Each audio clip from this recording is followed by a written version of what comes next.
সুপ্রিয় দর্শকবৃন্দ, ফরিদপুরের সদরপুর উপজেলার 22 রশিতে অবস্থিত ঐতিহাসিক বাবুবাড়ি থেকে স্বাগত জানাচ্ছি আমি স্বপন ভৌমিক।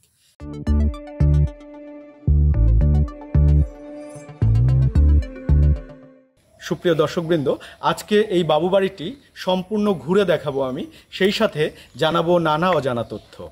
এই যে আরেকটা, হ্যাঁ, গুপ্তধন, এই যে গুপ্তধনের সন্ধানে এই যে এগুলো খুঁড়ে, এইগুলো এরকম খুঁড়ছে কত আগে রমজান? মোটামুটি আরো 10 বছর আগে এরকম খুঁড়ে এগুলো খোঁজাখুঁজি করছে মনে হয়। তারপরে স্যার এইগুলির ব্যাপারে যারা বুঝে তারা চাষ করবার আসে, বহু জায়গা দূরে দূরে থেকেও আসে। ও, এখনো এই সন্ধান অনুসন্ধান চলতেছে।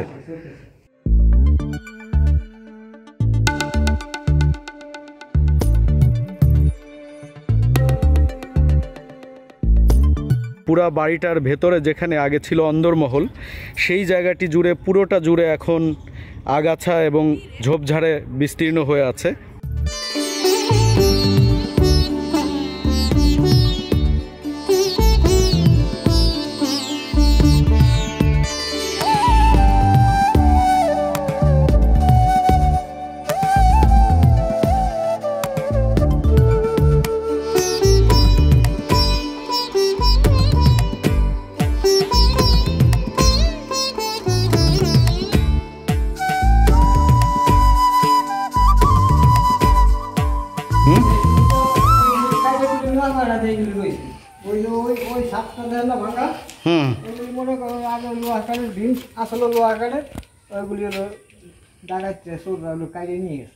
কাইটে নিয়ে গেছে ওই ছাদের থেকে, তাহলে তো ওই ছাদে উঠাও এখন রিস্ক। ওই ছাদ নাই তো, ওই নাই আর কি, ওই প্লেয়ার গুলি নাই, যার কারণে ছাদ করে গেছে।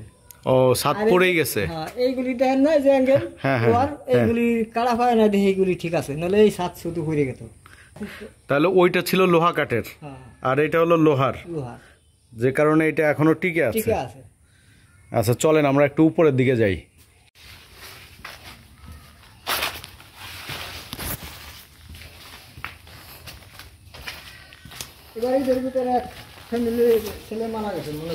কোথায়? এইখানে?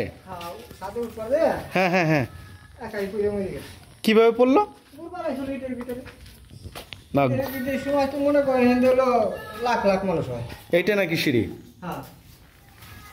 তো উঠতে যায় পড়লো কেমনে? এটা তো আশ্চর্য কথা।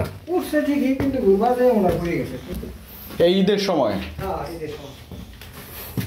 ঈদের সময় মনে করেন হাজার হাজার মানুষ চলাফেরা। এটা হলো আমরা দোতলায় আসলাম নাকি? অনেক রুম তো, অনেক রুম। নাই তো, কিছু নাই। আবার যে কিছু কিছু জায়গার জিনিসপত্রগুলো নিয়ে গেছে। জিনিসপত্র বলতে? ওই যে মনে করেন আগেকার রাজারা মনে করেন যে হিন্দা থুইতো, এমন জিনিস যত বাইকের দেখা যায় উড়ে নিয়ে গেছে। ও, স্বর্ণ টর্ণ এগুলা।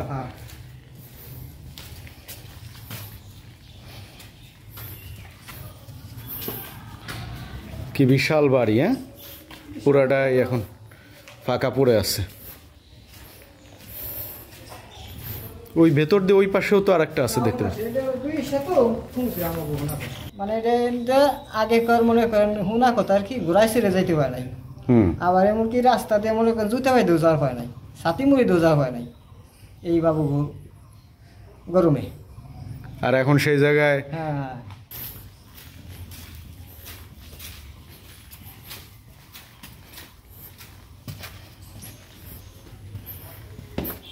সেই বাবুরাও নাই, বাবুদের গরমও নাই নাকি? এখন সব ফাঁকা পড়ে আছে। এই জায়গাটায় কি হয়েছে? না, এটা প্রদীপ রাখার জায়গা। এরকম প্রত্যেকটা পিলারে দেখেন আছে, ওই যে ওই পিলারটায় আছে, আবার এই যে এইখানে এই পিলারটাও আছে, দেখছেন?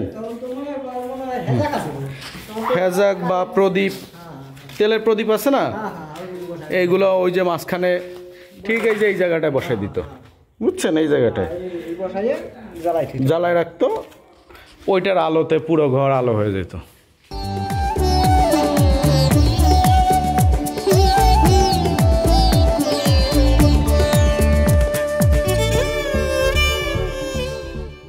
না, উপরে ছাদটা কিন্তু খুব সুন্দর। চুল চুল কি সাত হ্যাঁ। আপনার বাড়িটা কই? আমার বাড়ি হলো এই চকের পাশে। আমি তো মনে হয় আপনার নিচে হলো 10 বছর পরে। ও, তাই না? 10 বছর 10 বছর পরে সে উঠছে আমার সাথে। 10 বছর পরে উঠছে। হ্যাঁ, নিচে 10 বছর। এর মধ্যে আর আসেন না এদিকে। না, উঠি না। যাক, এই সুবাদে দেখে গেলেন।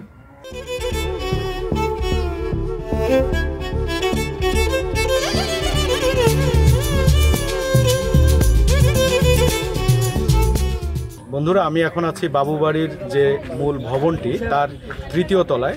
এই 3য় তলায় আমার পেছনে এখানে দেখতে পাচ্ছেন একটি জরাজীর্ণ সিঁড়ি রয়েছে।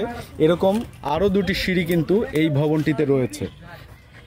এটা দিয়ে উঠতে গেলে আসলে জীবনের ঝুঁকি রয়েছে, যে কারণে আমরা এই সিঁড়িটা পরিহার করেছি। আমরা ওই পাশের সিঁড়ি দিয়ে উঠলাম মাত্র। আসলে ওঠার পরে বোঝা যায় যে এই বাবু বাড়িটি কত সুন্দরভাবে, কত পরিকল্পিতভাবে তখনকার সময় নির্মাণ করা হয়েছিল। যদিও এখন এটার একেবারেই জরাজীর্ণ অবস্থার।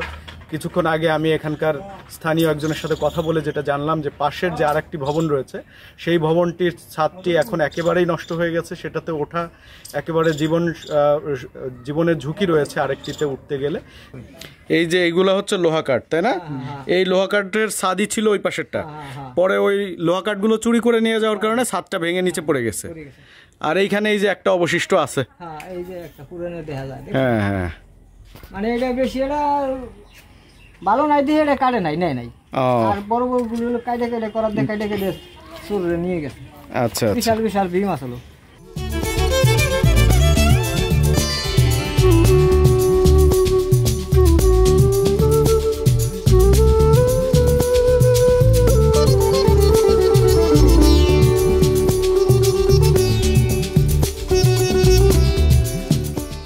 খুব কষ্ট করে উঠলাম। খুব রিস্ক নিয়ে উঠতে হয়। তো মনে করেন অনেক রিস্ক। আপনি ক্লিয়ার পাইলেন, সলভ পাইলেন। হ্যাঁ হ্যাঁ। আর এইগুলি ঘুরে করার সময় মনে করেন আপনার জায়গায় টর্চ লাইট নিয়ে আসা লাগতো। এই সিঁড়ি দিয়ে টর্চ লাইট। দিনের বেলায়ও?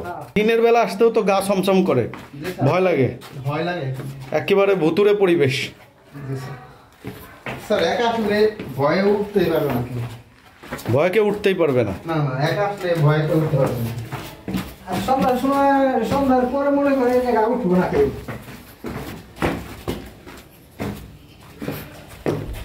এই যে করার দেখা এটা কেটে নিছে।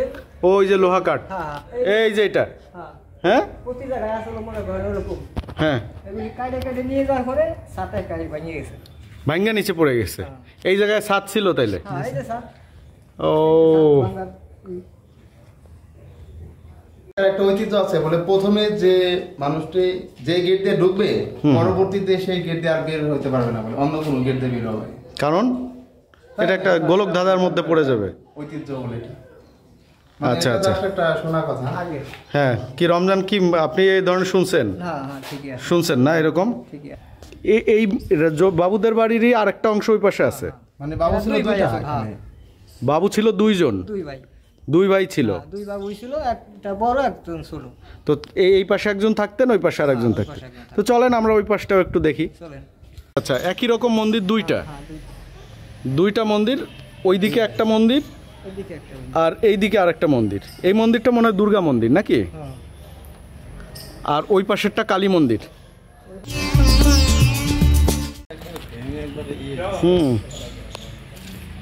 এটা কি ছোট বাবুর নাকি?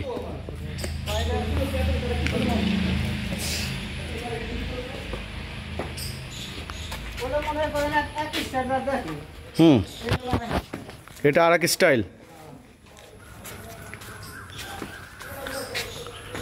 বাহ বাহ বাহ, অসাধারণ একটা মন্দির, অসাধারণ একটা মন্দির।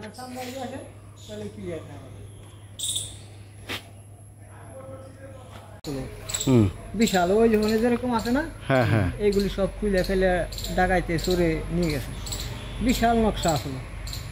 মানে এই সামনে দিয়ে গ্রিলের সুন্দর নকশা করা ছিল, সেটা খুলে নিয়ে গেছে। নিয়ে গেছে। এই যে পিলার দেন একটা নাই মাঝখানে, এইগুলি নিয়ে। ও, পিলারও একটা নাই? পিলার ওই যে মাঝখানে পিলারটা নাই? দুইটা পিলারই মনে হয় নাই এই জায়গায়। হ্যাঁ, দুইটা পিলার। আর কিন্তু কাজগুলা দেখেন কি অসাধারণ কাজ। ওই যে সামনে কাচের কিন্তু কাজগুলা, ওই যে নকশিগুলি দেখেন, নকশাগুলো কাচের। হ্যাঁ হ্যাঁ। হ্যাঁ কাছে এখনো এখনো ঠেজানি মনে হয় কাল বছর রং করছে, কিন্তু বছর 200 বছর 300 বছর হয়ে গেছে বয়স। ওই যে ফুলের যে ডিজাইনগুলা, আমি আসলে ক্যামেরা জুম করে দেখাতে পারছি না, ফুলের জুম ওই মিডিলে গেলে পরে আপনি ক্লিয়ার দেখা পাবেন। হ্যাঁ ওইখানে গেলে সুন্দর দেখা যেত, কিন্তু এখান থেকে যা দেখা যাচ্ছে এই সমস্ত কারুকার্য এগুলো কিন্তু রং দিয়ে করা না, এগুলো হচ্ছে কাঁচ দিয়ে করা, বিভিন্ন কালারের কাঁচ দিয়ে এই নকশাগুলো করা, যে কারণে বছরের পর বছর আজকে প্রায় 300-400 বছর পরেও সেগুলো কিন্তু এখন চকচক করছে। এই যে কাঁচ দিয়ে কাজ করা, নকশা করা, কিছু নকশা অবশিষ্ট আছে এই মন্দিরটিতে এবং এইগুলো এখনো জ্বলজ্বল করছে। এই যে কি সুন্দর এই ডিজাইনগুলো। হ্যাঁ হলো কালী মন্দির, আর ওই যে পেছনে যেটা ওইটা হলো দুর্গা মন্দির, ওইটা হলো ওই যে আপনি যেটা বললেন বাবুদের বড় ছেলের হয়তো ওইটা, আর ছোট দুই ভাইয়ের মধ্যে কি মানে সম্পর্ক ভালো ছিল না নাকি? শুনছেন কি শুনছেন? তাতে সম্পর্ক খারাপ না, ভালোই ছিল, দুই ভাইয়ের মধ্যে ভালো ছিল সম্পর্ক, কিন্তু তারপরেও তারা আলাদা আলাদা মন্দির করছে। হ্যাঁ পাল্লাতে যাত্রা পুরস্কারও দিছে, যাত্রা গানও করাইছে।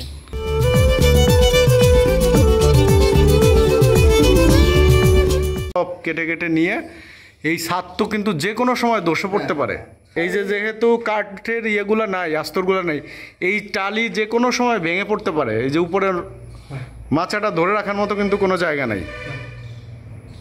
আর এই যে দেন নাই যে আমাকে শোনা কথা যে সমস্ত জায়গাতে মাঝে কয় কি উড়ে নিছে নাকি কি স্বর্ণ টর্ণ এগুলো নিয়ে গেছে, মানে গুপ্তধন ছিল, এটা আর কি স্থানীয় লোকজন বলে। এগুলো একটু উড়ে নিয়ে গেছে। এই যে আরেকটা, হ্যাঁ গুপ্তধন, এই যে গুপ্তধনের সন্ধানে এই যে এগুলো খুঁড়ে 10 বছর আগে এরকম খুঁড়ে এগুলো খোঁজাখুঁজি করছে মনে হয়। তারপরে প্রায় স্যার এইগুলির ব্যাপারে যারা বুঝে তারা সার্চ করবার আসে, বহু জায়গা দূরে দূরে থেকেও আসে। রমজান এখানে নাকি 5টা পুকুর আছে, 5টা না 7টা, কয়টা পুকুর? 5টা পুকুর আছে। এই 5টা পুকুরে কি বাবুরা তৈরি করছিল? হ্যাঁ বাবুরা।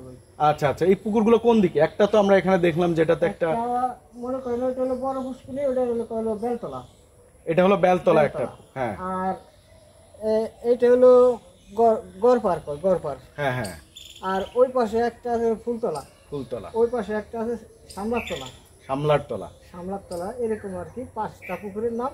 আচ্ছা আচ্ছা, মিলে না। প্রত্যেক পুকুরে কি এই যে বউঘাটটা আছে? না এইটাই, শুধু এটাতেই বউঘাট আছে, এইটার মধ্যে এইটাই হলো বড়। আচ্ছা আচ্ছা। ওই ঘাটটার নাম কি ছিল? বউঘাট। কারণ কি ওখানে জমিদারদের যে নারী সদস্যরা ছিল তারা এখানে স্নান করতো, আর এই দিকে যে ঘাটটা দেখতে পাচ্ছি এটা হলো কি পুরুষদের জন্য? আচ্ছা আচ্ছা, এটার কোনো নাম আছে নাকি? ওটা তো বউঘাট, এটার কোনো নাম আছে? এটা বড় ঘাট বলে, এই পুকুর তো অনেকগুলো, পুকুর হলো 5টা। আমরা এখন বউঘাটের দিকে যাচ্ছি, একটু দেখি বউঘাটের কি অবস্থা।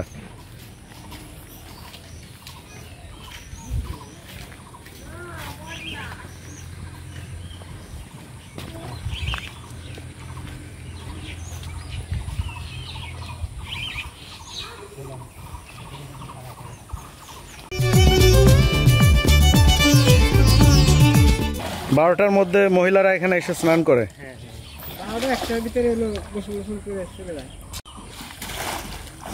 বউঘাটে এসে বউয়ের দেখা তো পেলাম না, জামাইয়ের দেখা পেয়ে গেছি। জামাই স্নান করতেছে এটা দেখতেছে আর কি। ওই যে ওই দিকটা হলো রাস্তা এবং ওই দিকটা হলো সদর এলাকা আর কি, তাই না? এই বাড়ির হচ্ছে জমিদার বাড়ির একদম ফ্রন্ট সাইড হচ্ছে ওইটা। এখন ওখান দিয়ে যাতে কেউ মহিলাদের স্নান করা না দেখতে পারে তার জন্য এই প্রাচীরের ব্যবস্থাটা রাখা হয়েছে। মানে দেখুন, চিন্তা করেন কত আগে থেকে কত সুপরিকল্পিতভাবে এই ঘাটটা নির্মাণ করা হয়েছে। হ্যাঁ, দোল মন্দিরে কি দোল আছে?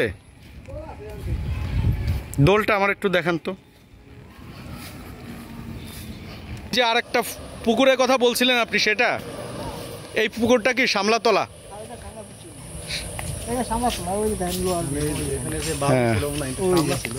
হ্যাঁ হ্যাঁ হ্যাঁ।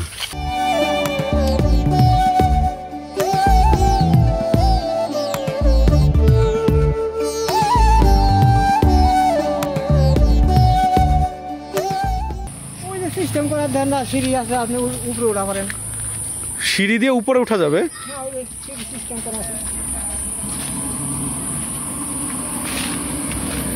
এখানে আবার বসার জন্য দুইটা সুন্দর ব্যবস্থাও রাখছে।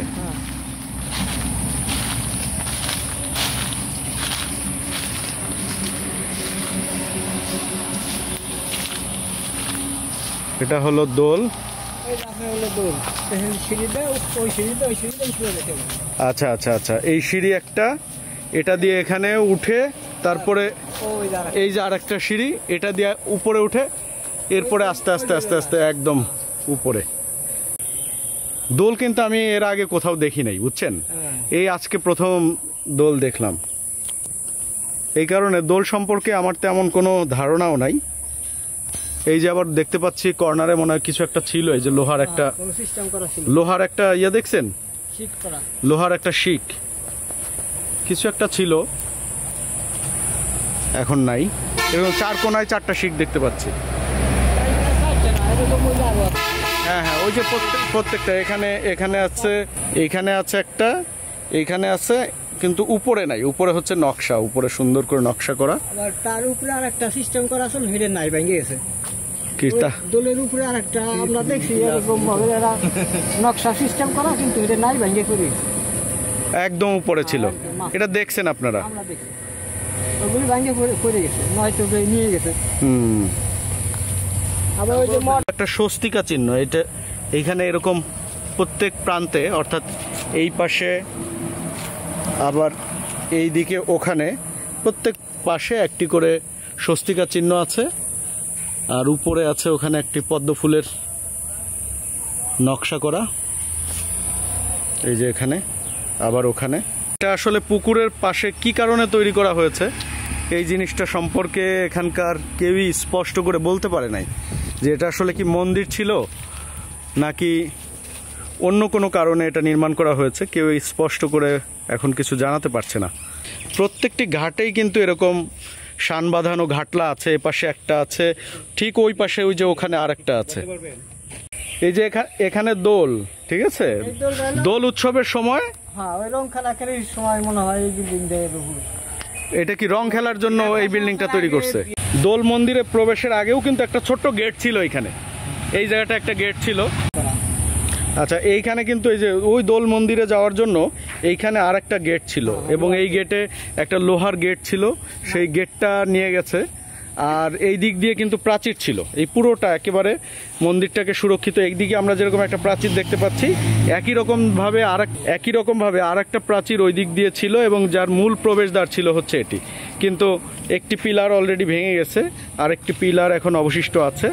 আর তার ঠিক উল্টা পাশে এইদিকে আরেকটি গেট, এবং গেটের পরেই হচ্ছে এই প্রাসাদের মতো এই বিল্ডিংটা। এবং এখানকার রমজান সাহেব, ওনার সাথে কথা বলে যেটা জানলাম, যে এটা নাকি যখন দোল উৎসব হতো তখন রং খেলার সময় যাতে সবাই, নারী পুরুষ সবাই এখানে বিশ্রাম নিতে পারেন বা রং খেলার কাজে ব্যবহার করতে পারেন, তার জন্য এই বিল্ডিংটা এখানে তখন তৈরি করা হয়েছিল।